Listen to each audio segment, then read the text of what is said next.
Hello everyone, thank you for tuning in tonight.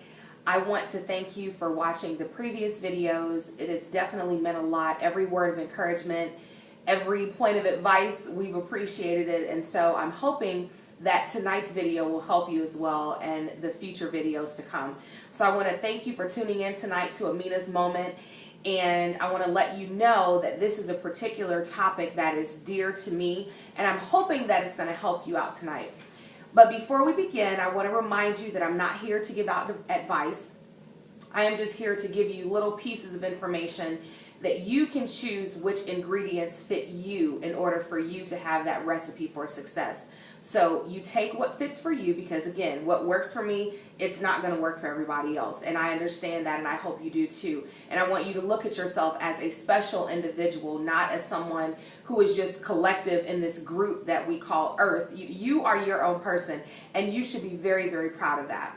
So tonight we are actually talking about self-esteem, and that is a topic that I have struggled with throughout some times within my life. And a lot of it had to do with weight gain. My mom and my sister experienced a lot of my problems or feelings that I had about myself, feeling down, just feeling ugly, like nobody would ever be attracted to me, no one would ever want me.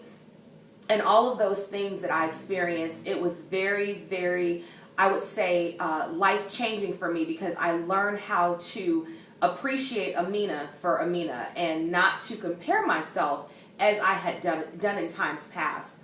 And so I do have some notes here on my iPad, and I'm going to be looking down only because it was quite a few things that I wanted to bring out, and I just did not want to forget. But I would like to start by saying that when I was a child, I like to have a personal story so you know that I am experiencing some of these things, and it's not just something I read in a book, because everything that's in the book is not going to fit you. And you know, we have to look at those personal life experiences, because I believe that's something that can touch someone even greater than something that you may read on paper. But as a child, my mother and my sister reminded me, although I don't remember these various situations, but they said every morning that I got up as a small toddler that I would go around and ask everybody, how do I look? I would go from my mom's room after she finished dressing me. I would say, how do I look?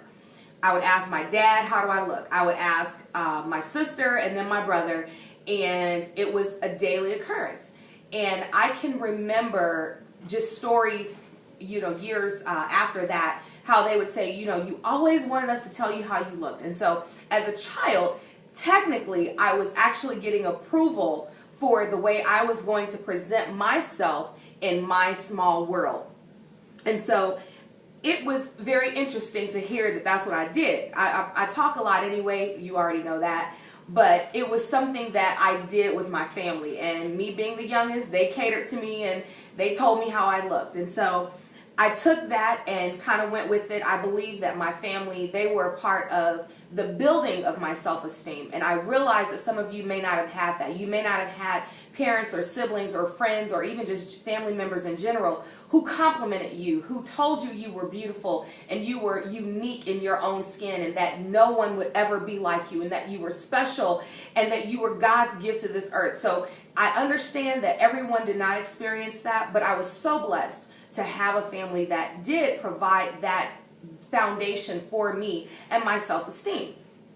But let me fast forward some. As a teenager, I would say maybe about 12, maybe 13, I kind of, you know, you get to that age where you're really excited about how you look and what you wear and what your friends think about you and what they think about what you have on. And my mom, she was very, oh, you know, Aamina, you're so pretty, you're this and that. I was like, okay, this is great. But I figured out something. I'm like, wait a minute, my dad isn't telling me the same things that my mom is telling me. And I'm thinking, like, what is wrong with this? I'm the baby of the family. Shouldn't you tell me this?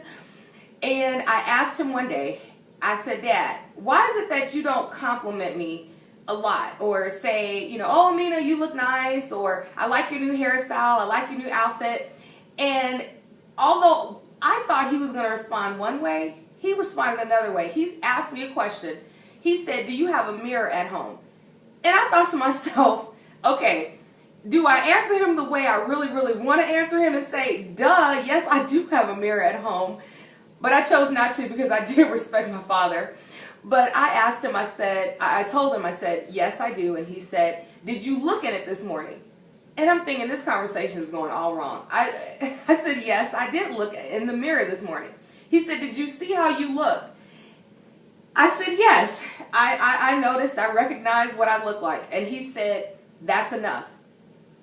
I'm thinking like, what the heck? What do you mean that's enough? He said, you are the kind of person, and he really broke it down to me. He said, you don't need approval or validation from anyone to tell you how you look. And I thought about that, and I'm thinking, okay, that makes sense. But, you know, as 12, 13-year-old, really didn't like that answer because I felt he should have been saying, oh, you're so beautiful, you're my baby, and this and that, and he didn't. And I continued to listen to him, and we kept talking about it, and he said, I don't ever, ever, ever want you to depend on a boy or a man or anybody else on this earth to tell you something good about yourself, and then that's the way you feel. He said, you need to tell yourself that. And so when I thought about that with this week's discussion, which I have a feeling we're going to have to do a part 2 because it's so near and dear to me. Self-esteem begins with self. It starts right here. Everything that's in the middle, it's right here. Everything that's in the end should be right here. And so if you can look at yourself and think about it, who am I and why do I feel the way that I do? Is it because of something you've seen on TV? Because the media in itself has tons and tons of negative, I would say, figures before us as people, that we look at life and we look at ourselves and we start to question and say, well, I don't look like that person, or my shape is like this and it's not like that. And it seems like everybody is focusing on, oh, well, that's beautiful. Well, if you look like this, then you're not. And that's not true.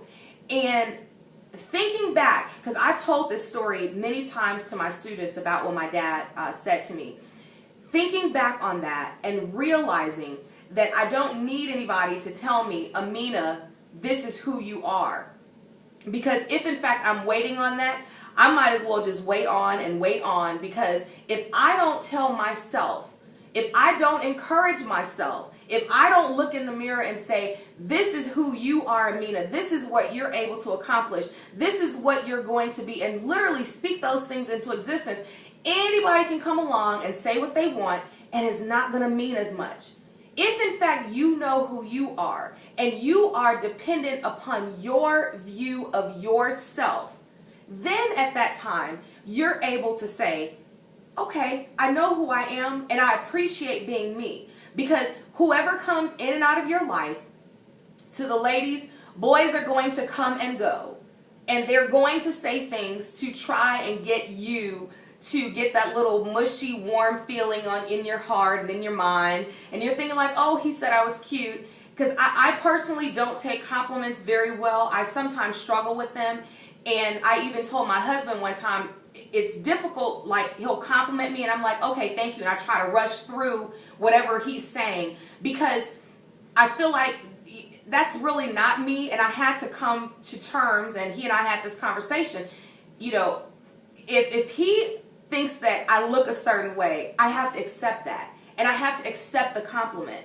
But when you think about self-esteem, it's not about external, I would say, avenues. It's all internal. That's why it's called self-esteem. It's something that generates on the inside.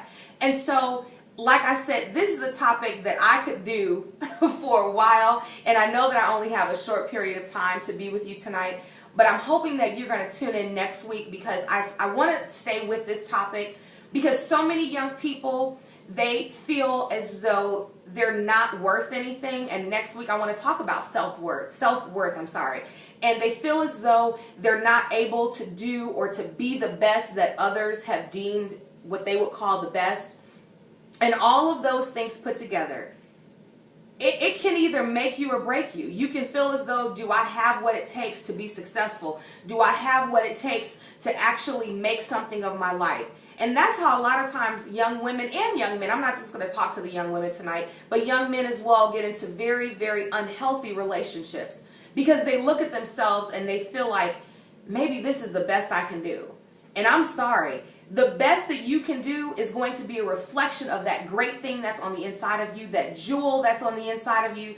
You should not ever, ever, ever allow anyone to take advantage of that unique being that's on the inside of you, that makeup that God has taken and actually placed on the inside of you, that is called you yourself. Don't allow anyone to tamper with that. Don't allow anyone to taint it or anything along those lines. You are great in what you do. You are great in who you are. You are unique. You are special. And if no one has ever told you, you are a beautiful being.